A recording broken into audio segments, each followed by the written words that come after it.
Queridos irmãos, quero convidá-los a abrir a Bíblia Sagrada no segundo livro de Reis, capítulo 18, e deixe a sua Bíblia aberta. Depois da leitura, nós teremos alguns outros versículos de outros livros da Bíblia, mas eles serão projetados. Você pode ficar com a sua Bíblia aberta no segundo livro de Reis, capítulo 18. Daqui a pouco nós vamos explorar algo também do capítulo 20. Eu quero falar hoje sobre o rei Ezequias, o perigo da autoconfiança. Neste mês inteiro eu tenho pesquisado a vida dos reis de Judá. Algumas histórias que nos ajudam a pensar a nossa vida. E eu quero hoje desafiar você a depender totalmente de Deus e confiar totalmente em Deus. Ezequias, o perigo da autoconfiança. Capítulo 18, versículo 1. No ano 3º de Uzias, filho de Elá, rei de Israel, começou a reinar Ezequias, filho de Acás, rei de Judá. Agora versículos 5 e 6. Confiou no Senhor, Deus de Israel, de maneira que depois dele não houve seu semelhante entre todos os reis de Judá, nem entre os que foram antes dele. Em outras palavras, não houve nenhum dos reis de Judá que confiou mais em Deus do que este rei, Ezequias. Versículo 6, porque se apegou ao Senhor, não deixou de segui-lo e guardou os mandamentos que o Senhor ordenara a Moisés. Agora, capítulo 20, por gentileza, vire algumas páginas. Capítulo 20, versículos 16, indo até o 18. E aqui nós vamos ver como vai terminando a vida de Ezequias. Versículo 16, então disse Isaías a Ezequias: ouve a palavra do Senhor. Eis que virão dias em que tudo quanto houver em tua casa, com o que entesouraram teus pais até o dia de hoje, será levado para a Babilônia. Não ficará coisa alguma, disse o Senhor. Dos teus próprios filhos, que tu geraste, tomarão, para que sejam eunucos no palácio do rei de Babilônia. Ezequias significa Jeová é a minha força, ou então Yahvé me dá força. É um dos 4 grandes reis de Judá. Quais são? Uzias, Ezequias, Josias e Asa. É tido como o maior expoente em confiança em Deus. O versículo 5 que lemos nos fala exatamente sobre isso. Antes dele não houve quem confiava mais em Deus, e depois dele também não houve quem confiava em Deus como ele. Ele é citado 100 vezes no Velho Testamento, nos livros de 2 Reis, 1 e 2 Crônicas, Jeremias, Oséias, Miqueias, e também ele escreveu o Salmo 46, um dos salmos mais lindos e confiantes da palavra de Deus. Ele foi ao trono com 25 anos de idade, restaurou o serviço do templo, que o seu pai Acás tinha profanado, recolocou os sacerdotes em seus postos, voltou a sacrificar ao Deus verdadeiro, celebrou novamente a Páscoa que tinha sido esquecida entre o povo de Deus, negligenciada. Ele regulamentou os impostos da nação de forma justa. Ele também foi urbanista, fortificou cidades, também fez cidades celeiros estratégicas para a distribuição de alimento no país. Como estrategista de guerra, ele também produziu armas e multiplicou armas para a proteção e segurança da nação. Ele incentivou a agricultura e a pecuária em Judá. Em 2010, arqueólogos fizeram uma importante descoberta.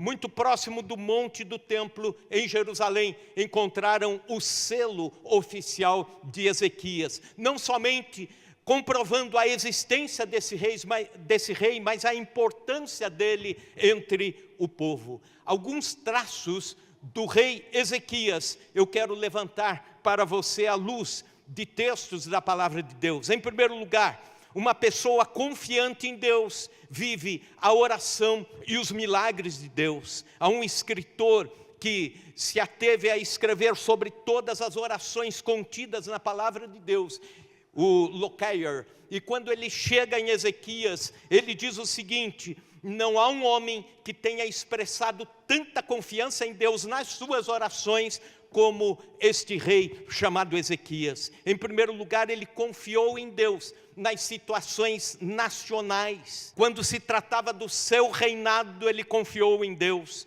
Veja o que está escrito em 2 Crônicas, capítulo 32, versículo 1. Depois destas coisas e desses atos de fidelidade, veio Senaqueribe, rei da Síria, e entrando em Judá, acampou-se contra as cidades fortes, a fim de apoderar-se delas. Depois destas coisas, um homem fiel a Deus, que fez tanto pela nação e confiava tanto em Deus, de repente vem o rei inimigo, Senaqueribe, sobre a nação de Judá e sobre ele. Depois das maiores provas de confiança absoluta em Deus, acontece o cerco de Jerusalém.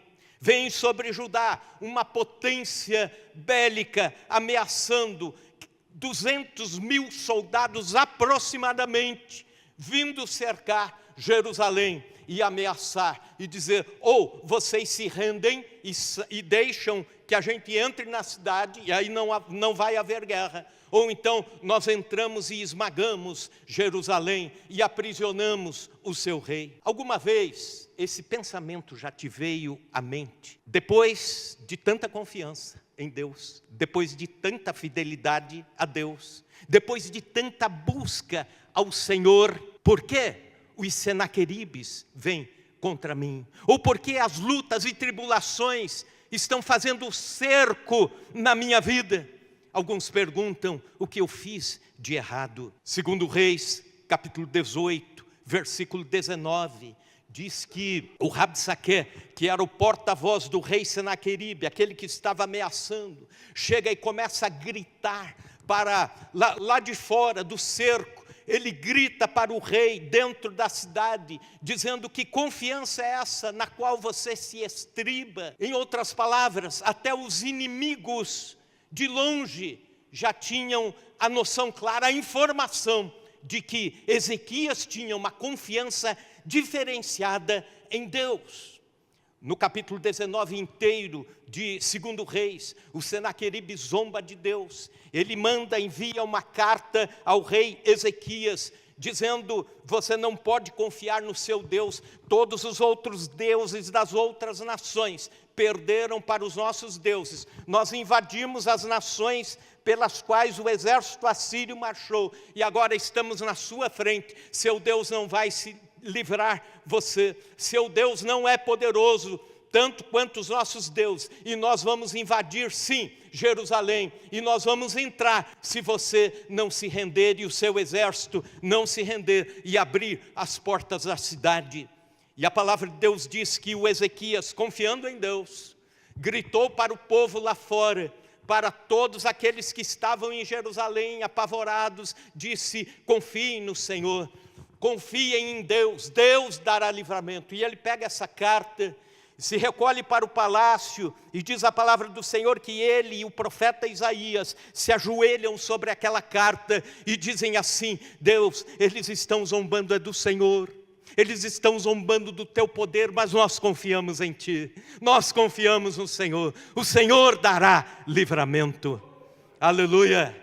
Oram, apresentam a carta diante de Deus. Sabe o que acontece? No dia seguinte, quando raia amanhã e a cidade iria ser invadida, não é invadida. Eles olham para o outro lado, 185.000 soldados assírios tinham morrido durante a noite, misteriosamente. E aí, não há invasão. E os que sobraram correram, foram embora. O rei Senaqueribe, que já havia chegado para possuir a cidade, voltou rapidamente. E quando ele chega na Síria, um levante contra ele lhe tira a vida. Uma insurreição, uma guerra civil, e ele é morto. Ezequias confiava em Deus como alguém, um líder precisa confiar. Como um líder precisa confiar quando está frente a uma nação, quando está frente a um projeto de Deus, quando está frente a uma cidade, confiar em Deus. Mas também confiou em Deus em situações pessoais.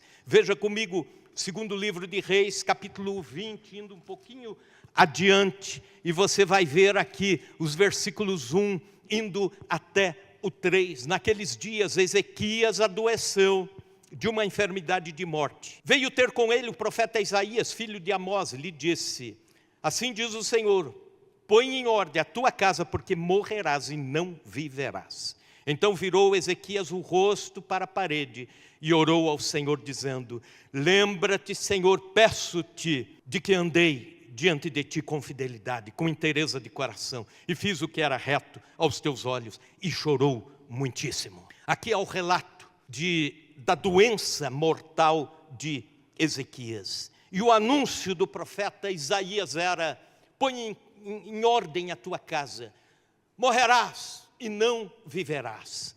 Pois bem, ele se vira para a parede, o Ezequias, deitado sobre o leito de enfermidade, ele se vira para a parede e chora copiosamente. E ele chora e ora, ele chora e clama a Deus. E há um outro rei ímpio que também um dia virou-se para a parede para chorar, o Acabe. Mas é interessante que o Acabe virou-se para a parede para chorar e murmurar contra Deus.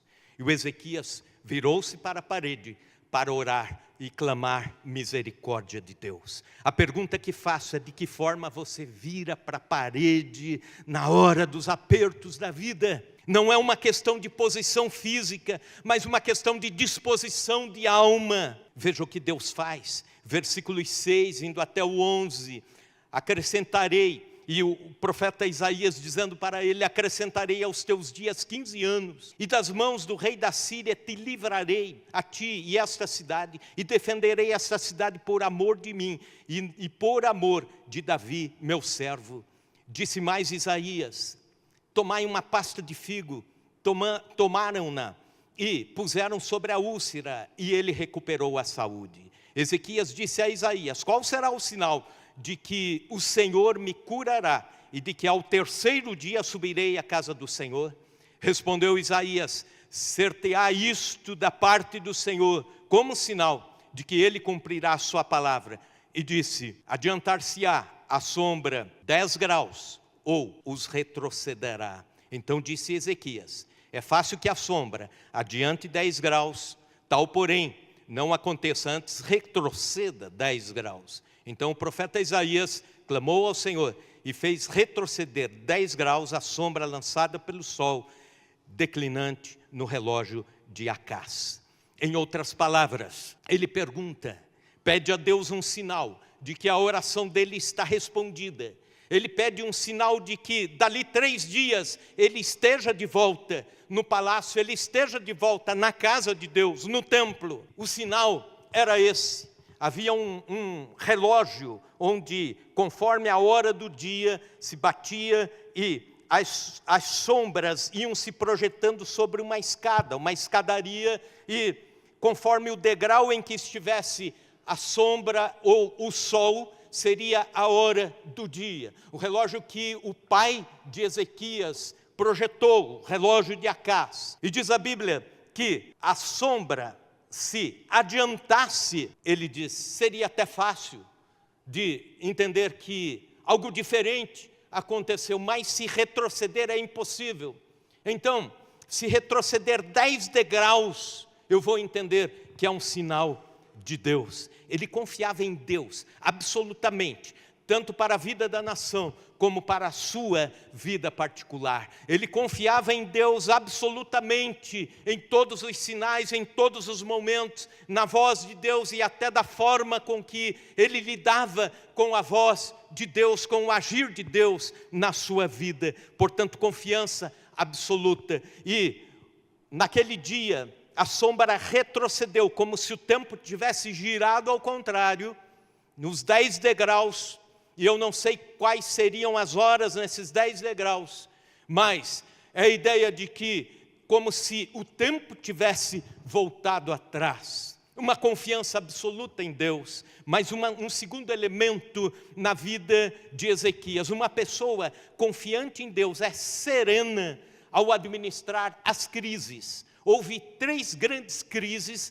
na vida do rei Ezequias. Primeira delas, crises de escolha. Lá, quando ele nasce e vai ficando adolescente, até chegar à sua juventude, 25 anos de idade, ele faz a melhor das escolhas na sua vida.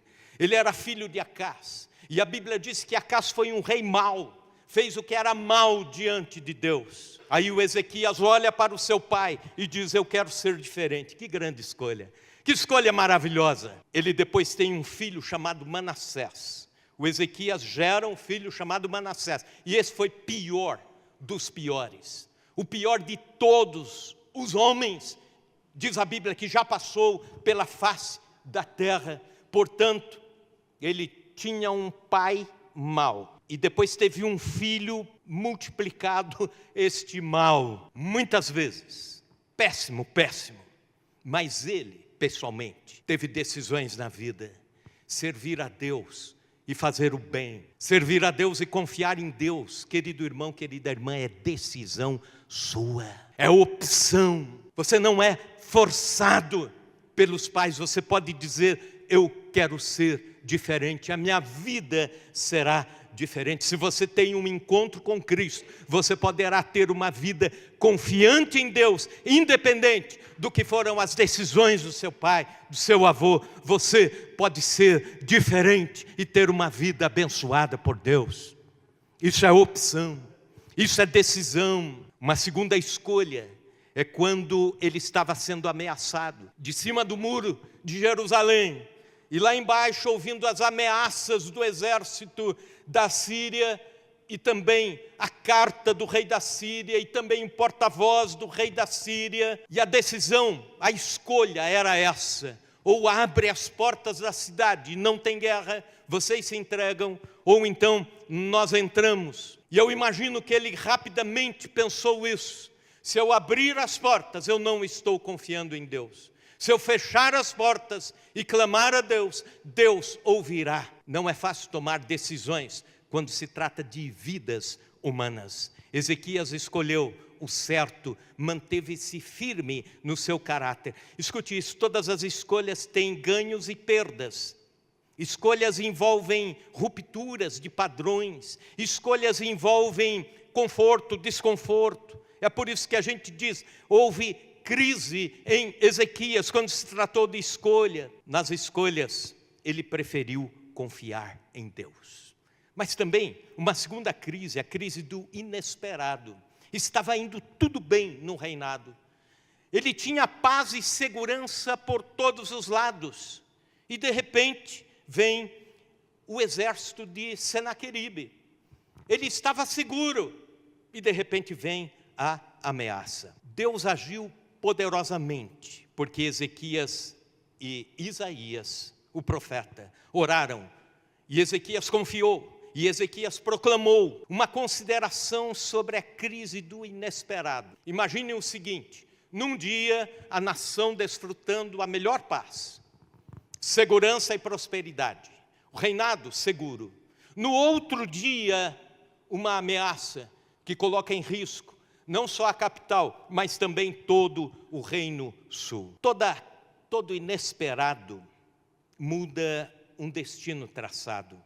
Isso pode gerar uma bifurcação entre o vislumbre para algo novo, e você pode transformar uma crise em algo novo e bom. Isso depende também da sua forma de confiar em Deus. Ou então um eterno ressentimento. O que é o inesperado? A crise do inesperado. É o acidente, é a demissão, é o diagnóstico inesperado. Como pode ter acontecido conosco? É o que nós perguntamos. Ou então dizemos: não estava nos planos, estava correndo tudo bem. Ou então alguns perguntam: o que eu fiz de errado? Então de repente veio a crise do inesperado. Quando falo sobre isso, lembro-me do escrito de Joni Eareckson Tada. Talvez alguns aqui já tiveram contato com o livro dela, porque foi um dos livros mais lidos no meio evangélico há aproximadamente 40 anos atrás. 1967. Era uma jovem cristã, atleta, sofreu um acidente enquanto estava mergulhando num lago. Ela mergulhou, bateu a cabeça numa pedra, não contava com aquela pedra naquele lago, exatamente naquele local, mas dali 2 minutos ela é tirada e são os 2 minutos que transformam a vida da Johnny. E agora ela não podia mais mexer, nem os braços, nem as pernas. Esteve no hospital por um longo tempo, tentando a recuperação. E no final desse tempo de hospital, ela já estava indignada contra Deus e perguntava isso: como Deus não se importa com pessoas que o amam e que o buscam? Ela estava abalada e chegou em algum momento a pedir a morte. Um mergulho de 2 minutos muda a vida de uma pessoa. É a crise do inesperado. Mas olha o que ela escreve depois. Ela disse: eu era cristã na época, mas a vida em Cristo não definia exatamente quem eu era. De fato, eu entendia que eu era uma nova criatura, com um novo coração, pelo menos em teoria, mas eu não vivia de bem com isso. Então, depois do acidente, mergulhei por ajuda na Bíblia, esperando que Jesus devolvesse os meus movimentos. Eu precisava do meu corpo de volta. Pensando assim, eu visitei todos os cultos de cura divina, seguindo cada uma das ordenanças da Bíblia Sagrada, das Escrituras. E eu precisava da cura física. Confessei todos os meus pecados e desabei desalentada. Meus braços e pernas continuavam inertes, ela escreve. Mas depois adiante, ela, quando recebe um renovo espiritual de Deus, ela sai do hospital, sai da sua crise, e ela escreve o seguinte: um não como resposta ao meu pedido por cura física milagrosa significou para mim pecados expurgados, um amor pelos perdidos, maior compaixão pelas almas que não conhecem a Cristo, maior esperança, maior apetite pela graça de Deus, um aumento de fé, um desejo incontável, imensurável de estar com Deus na eternidade um dia, um desejo de servir pessoas enquanto passo a vida por aqui. E ela escreve algo assim: ó, bendita e severa professora que é a minha cadeira de roda nesses anos em que Deus tem trabalhado na minha vida. E é interessante que aí ela escreve o seu livro, que se torna um livro de consolação para tantas pessoas que passam pelo mesmo problema, ou problemas parecidos com Johnny. Ela começou a fazer pinturas segurando o pincel com os dentes, e as pinturas dela foram muito valorizadas por causa disso. O livro dela já é traduzido em mais de 30 idiomas. E muitas pessoas, através da leitura, aprendem a lidar com o sofrimento. E também, da mesma forma, aprendem a reconhecer com resiliência a mão do Senhor, o cuidado do Senhor. Johnny não parou por aí. Hoje ela prega na rádio, é cantora. E ela fundou uma associação, um ministério que dá suporte a pessoas tetraplégicas. A crise do inesperado, um mergulho de 2 minutos e uma vida modificada. O inesperado cerco da cidade da Síria foi um instrumento não para derrotar Ezequias, mas para aumentar a sua fé. O mergulho de Johnny não foi para derrotar a sua vida, mas para aproximá-la de Deus. Sua confiança, quando vem as crises de inesperado, continuam em Deus? Você continua confiando em Deus? A crise do inesperado não vem para destruir você, mas vem para fortalecer sua confiança em Deus. Ele também teve a crise da doença terminal. Veja comigo Isaías capítulo 38, versículos 1 a 5. Naqueles dias Ezequias adoeceu e esteve à morte, aquilo que já falamos agora há pouquinho.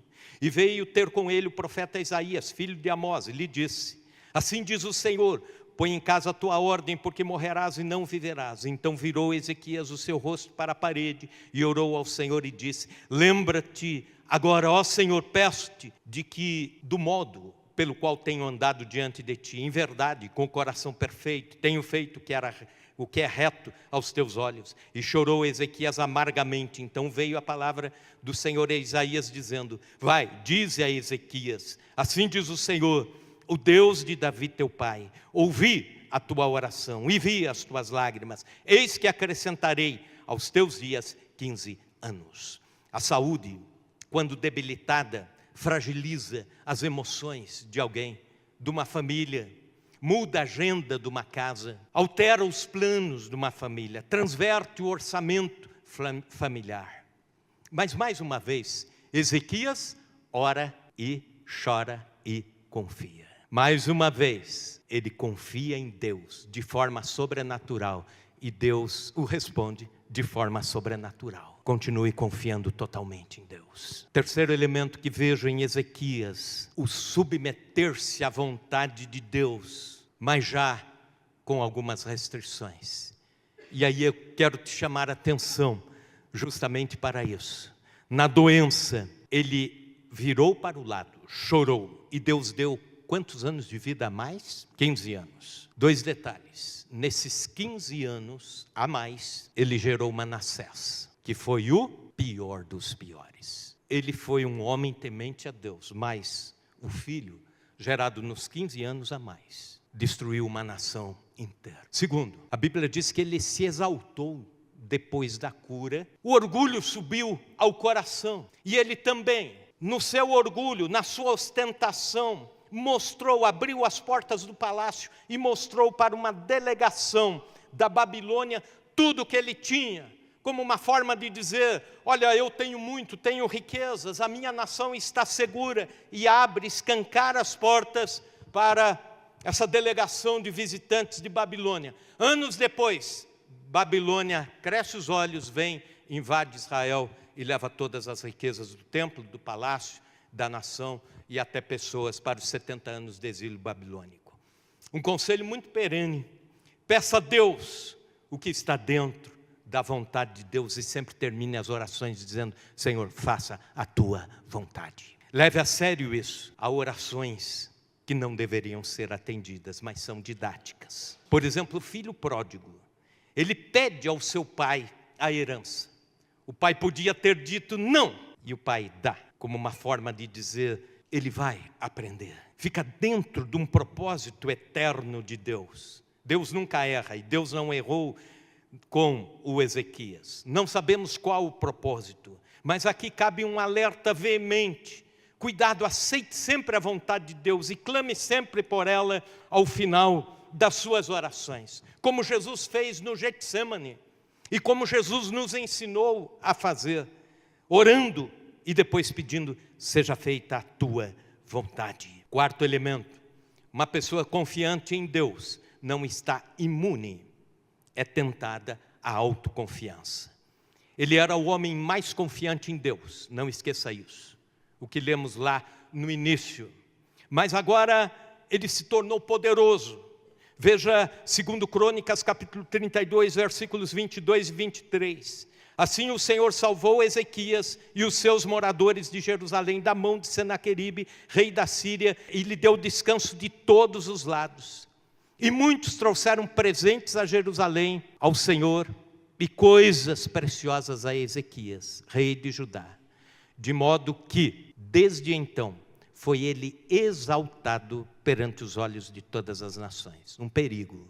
Até aqui ele não havia caído, mas a Bíblia já sinaliza: foi exaltado entre as nações. Mas também ele se tornou orgulhoso. 2 Crônicas 32, 25. Mas Ezequias não correspondeu ao benefício que lhe fora feito, pois o seu coração se exaltou, pelo que veio grande ira sobre ele e sobre Judá e Jerusalém. Um primeiro passo, ele é exaltado. Um segundo passo, ele se exalta. Terceiro passo, ele se torna um ostentador. Veja o que foi a repreensão de Isaías, o profeta, sobre ele. Isaías 39, 1 a 4. Naquele tempo enviou Merodach-Baladã, filho de Baladã, rei de Babilônia, cartas e um presente a Ezequias, porque tinha ouvido dizer que havia estado doente, que já tinha convalescido. E Ezequias se alegrou com eles e lhe mostrou a casa do tesouro, prata, ouro, especiarias, os melhores ungüentos e toda a casa de armas e tudo quanto se achava nos seus tesouros. Coisa nenhuma houve, nem em sua casa, nem em todo o seu domínio, que Ezequias não mostrasse. Isso é ostentação. Então, o profeta Isaías veio ao rei Ezequias e lhe perguntou: que foi que aqueles homens disseram e de onde vieram ter contigo? Respondeu Ezequias: de uma terra remota vieram ter comigo, de Babilônia. Ele ainda perguntou: que foi que viram em tua casa? Respondeu Ezequias: viram tudo o que há em minha casa, coisa nenhuma há nos meus tesouros que eu deixasse de lhes mostrar. Ostentação é mostrar o que tem de benécias e falar sobre elas constantemente. A ideia de competir a partir de bens materiais, de competir a partir de poder, competir através daquilo que deveria ser bênção de Deus para a sua vida. E quem é abençoado apenas agradece a Deus. Você não precisa ostentar, mostrar, e assim por diante. Querer provar que é o maior. Isso me faz lembrar dois fazendeiros que se encontraram, e os dois eram ostentadores. E um começou a conversa perguntando qual o tamanho da sua fazenda. E o outro disse: olha, não é muita coisa não, mas é mais ou menos aí em torno de 3.000 hectares, por aí. E a sua? Aí ele respondeu, o outro: a minha é assim. Eu saio pela manhã com o meu jipe e na hora do almoço ainda não cheguei nem na metade dela. Aí o outro, não querendo ficar para trás, disse: eu também já tive um jipe desse, mas posso te indicar um bom mecânico depois. Ostentação. Dizem que aquela atriz Elizabeth Taylor, em cada uma das suas falas, a cada 90 segundos aproximadamente, ela fazia um autoelogio. Falando, ela falava algo sobre ela. Ao passo que Eleanor Roosevelt, esposa do presidente americano, poderia conversar por dias seguidos, sem citar a si mesma, sem citar a ela. Há pessoas que se orgulham por estarem sendo abençoadas por Deus. Quando crescer, não se envaideça. Que química horrível teve Ezequias: poder, glória e ostentação. Quem diria que o homem do qual a Bíblia diz é alguém que nunca antes houve pessoa que confiasse, rei em Judá, que confiasse tanto em Deus como ele, nem depois. Que grande legado ele podia ter deixado. Guardou os mandamentos, apegou-se ao Senhor, lograva êxito em tudo que fazia. Mas agora, multimilionário, poderoso, seguro, se torna autoconfiante. Cuidado com a espiral do sucesso. Aquilo que pode te levar para o alto, pode em algum momento ser também a espiral da decadência. Para medir essa situação, é interessante que um professor de psicologia montou uma escala de nível de resiliência ao sucesso, fama e dinheiro. Por exemplo, nessa escala entra Amy Winehouse, um exemplo de alguém que, quando não era tão conhecida, cantava muito bem, talentosa, educada, mas tão logo chegou a fama, o sucesso, o dinheiro, entrou numa espiral de autodestrutividade. Entra Elvis Presley, Michael Jackson. Foi Santo Agostinho que disse: o orgulho transformou anjos em demônios, e somente a humildade pode transformar homens em anjos. Veja as últimas palavras a respeito da vida e do reinado de Ezequias. Capítulo 20, repetindo aqui os versículos 16 indo até o 18. Então disse Isaías a Ezequias: ouve a palavra do Senhor. E aqui ele já está exortando por causa do coração de Ezequias, por causa da autoconfiança e não mais a confiança em Deus, por causa do orgulho e não mais a humildade e dependência do Senhor. E ele diz: eis que virão dias em que tudo quanto houver em tua casa, com o que entesouraram teus pais até o dia de hoje, será levado para a Babilônia, não ficará coisa alguma, disse o Senhor. Dos teus próprios filhos, que tu geraste, tomarão para que sejam eunucos no palácio do rei de Babilônia. Ezequias caiu na autossuficiência. Todos nós precisamos ter doses de autoconfiança. Isso é bom e é importante. Todos nós precisamos de autoestima. Isso é bom e é importante. Todos nós precisamos confiar naquilo que fazemos. Nós temos aqui na igreja irmãos empreendedores, temos irmãos que exercem liderança em determinadas áreas, na cidade, no município. Isso é importante. Mas a nossa autoconfiança precisa estar permeada, impregnada pela confiança em Deus. Ela não pode ser maior em nada do que a nossa dependência diária de Deus. Foi Billy Graham que, pregando, disse: nossa filosofia moderna de autoconfiança e autossuficiência tem levado muitos homens a crerem que podem ter sucesso na vida sem Deus. Religião, dizem eles, serve para pessoas emotivas, mas não interessa ao homem que já confia em si mesmo e já pode por si mesmo. E, lamentavelmente, esta geração de maior autoconfiança se tornou a geração que mais produziu toxicômanos, criminosos, guerras, lares desfeitos, assaltos, roubos, assassínios, suicídios. É a geração que mais acreditou e confiou em si mesmos. É tempo de todos nós, a começar pelos intelectuais, diz ele, repararmos os erros desses grandes equívocos e nos dobrarmos diante de Deus e confiarmos no Deus, Senhor de todas as coisas. Era o imperador Júlio César, de Roma, que começou a ser endeusado, divinizado, de tão poderoso que ele era nas batalhas e conquistas. E quando ele viu que esse perigo estava acontecendo, ele, que era um homem que não conhecia Deus, era um pagão, ele contratou um escravo para andar sempre ao seu lado na biga. E ele dizia ao escravo: quando você ver que pessoas começam a ovacionar a mim, por favor, grita aos meus ouvidos: César, você é apenas um humano, é apenas um mortal. E ele andava, e ele ia, e o escravo era contratado para dizer: lembre-se, és um mortal. Deus nessa noite está avisando a todos nós: lembremos-nos, somos mortais. Lembremos-nos, precisamos ter coração humilde e confiante em Deus. As crises de Ezequias instrumentalizaram ele para a sua relação com Deus, e os seus benefícios o levaram ao declínio. Irmão e irmã, sua suficiência vem de Deus. Nossos negócios, finanças, carismas, vêm de Deus. A nossa confiança precisa estar em Deus. Trabalho cristão, liderança de um pai de família, igreja, etc. Nossa confiança tem que estar em Deus.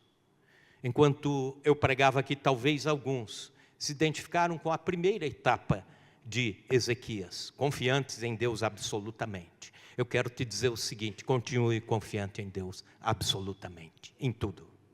Alguns, quem sabe, na fase de transição, sendo tentados a confiar em si mesmos. Então, cuidado, é o momento de dar um passo atrás e confiar só em Deus. E outros, quem sabe, vislumbrados pela autoconfiança, já estão deixando Deus para fora dessa equação. Em que etapa você está?